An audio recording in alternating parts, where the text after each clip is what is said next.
А за проблемите на превозниците, како што најави во тема на денот вечерва, разговарам со Билјана Муратовска, генерален секретар на Макам Транс. Господин Муратовска, добро вечер. Добро дојдовте во Дневникот. Добро најдов. Поздрав до вас и до гледачите.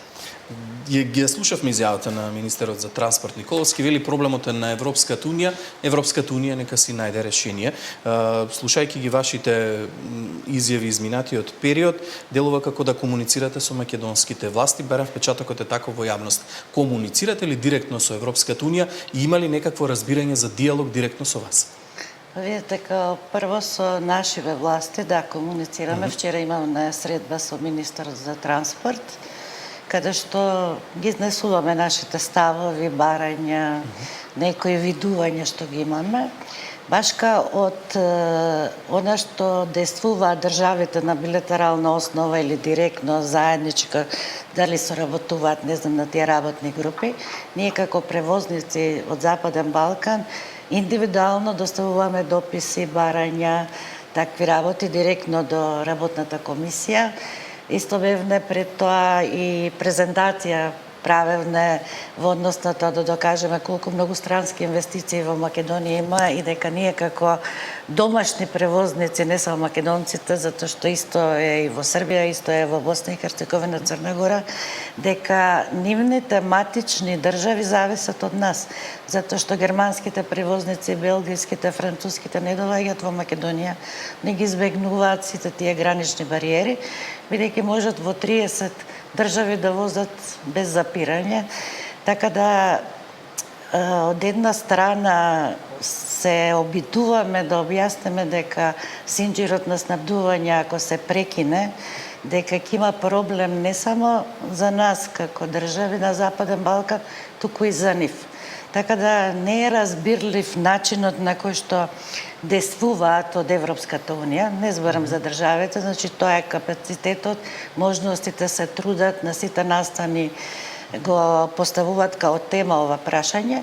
Меѓутоа, мене ми е неразбирливо зошто од Брисел, односно од Европската комисија, не ја разберат суштината на проблемот, затоа што не може едностранно да се прекине. Сте добили некаков одговор од нив директно на вашите барања? Па сега последно во барање што го доставивме за да направиме средба директно, значи работната група со представници на превозниците од 4 држави, баш денеска добивме одговор и остануваат на нивно дека треба да се чека додека се промени визната стратегија, бидејќи признаа дека возачите се вршат дејност, не се граѓани, не се мигранти, не се туристи.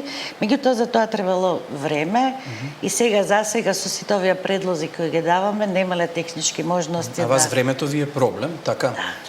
Зошто велите дека во септември ќе настане целосна блокада? Зошто е клучен септември и зошто од септември би останале без превозници? Па видите, пречутно имаше еден период од 10 април, каде што одреден број на држави не правеа проверки.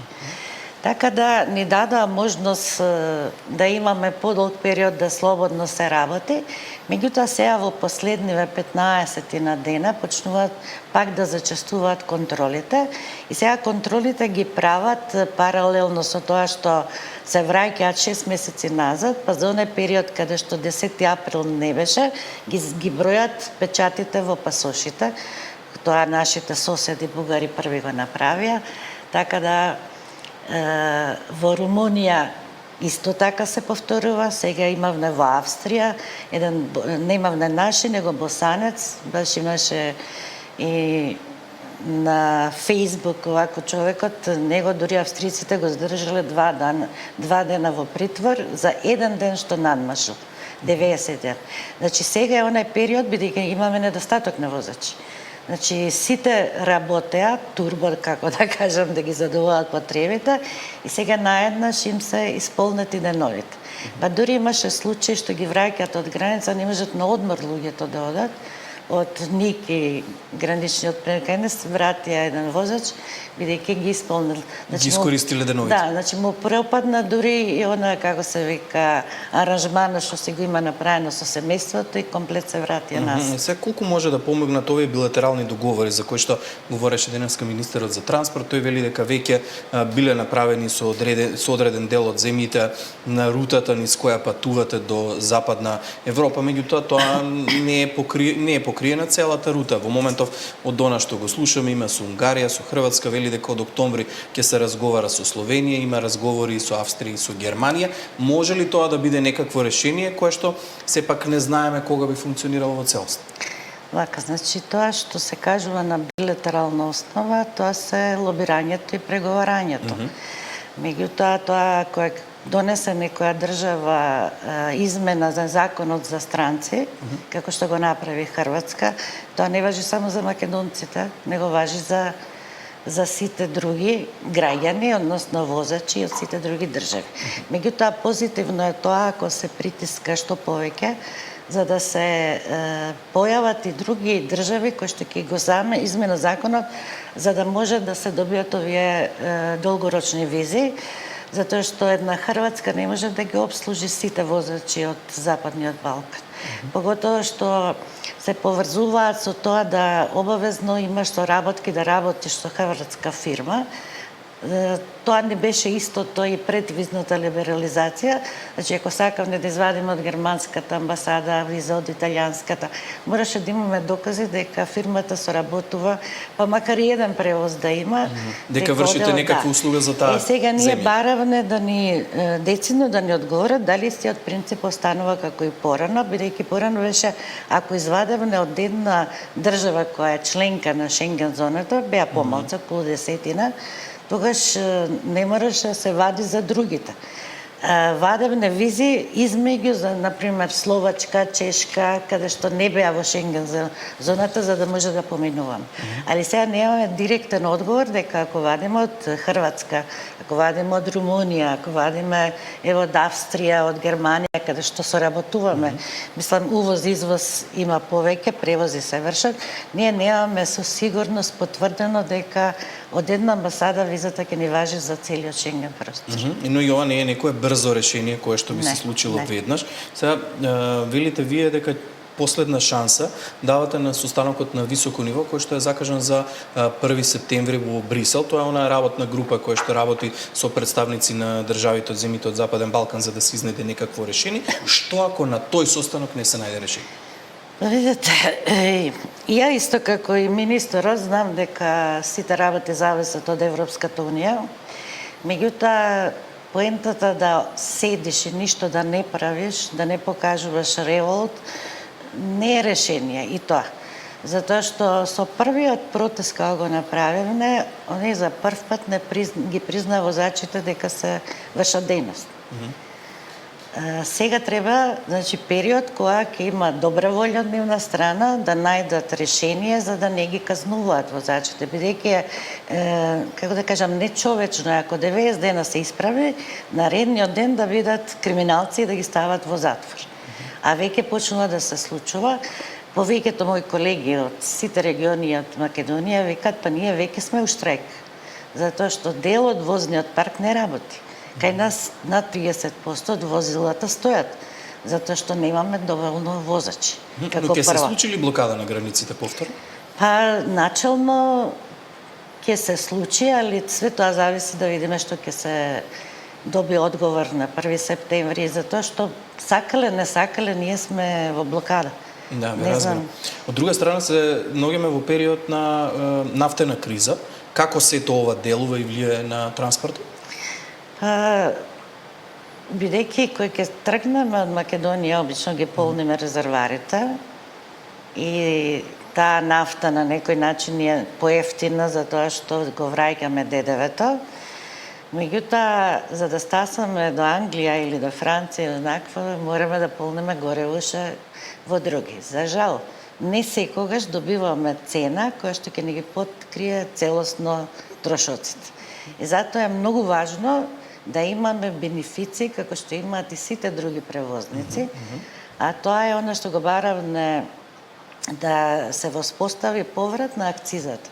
Значи, она како што го имаме поврат на ДДВ-то, па со тоа добиваме право да бараме да ни се враќа од некои други држави, кои што во реципроцитет тоа го прават, сега бараме и акцизата, не вака како што сега меркиве, фала им за тоа што го правя, што намалува, меѓутоа за комерцијалните превози мора да има одреден број денари или колку да кажам дел од акцизата што се враќа, а на тој начин ќе стекнеме право за реципроцитет. Например, србите тоа го направија, враќаат акциза и сега засега имаат само соработка со хрватите кои што им враќаат. Али понатака овој чекор ако се направи во државата, тоа зависи и од нашето Министерство за финансии, од Министерството за надворешни работи кој ќе лобира, ќе информира дека таква мерка е спроведена и кај нас и автоматски да се бара во реципроцитет да не се враќаат и од другите држави. И сега да го Што подобјасниме, ќе станеме поконкурентни на пазар. тоа сакам да ве прашам да го подобјасниме зошто го барате сето ова. Многу ми навелат ама како нафтата, цената на нафтата влијае на крајниот производ кога ќе го добиеме во маркет. Сето ова, цената која што вие ја плаќате за точењето на нафтата и овие акцизи кои што средствата за акцизи кои што ги одвојувате, на крајот делува на влијае на цената која што ќе ја купиме на рафт во маркет. Може ли да ни го објасните тој процес и тој стинџир на поврзаност? Видете, кога ја формираме цената за превоз, значи ние прво ги пресметуваме сите трошоци кои што има, во кои што спаѓа и цената во најголем случај од 40 до 60% зависи од релацијата. Колку е пократка релацијата, толку повеќе нафта се троши. Мислам, влегува во вредноста, доека на поголемите дестинации имаме и други трошоци.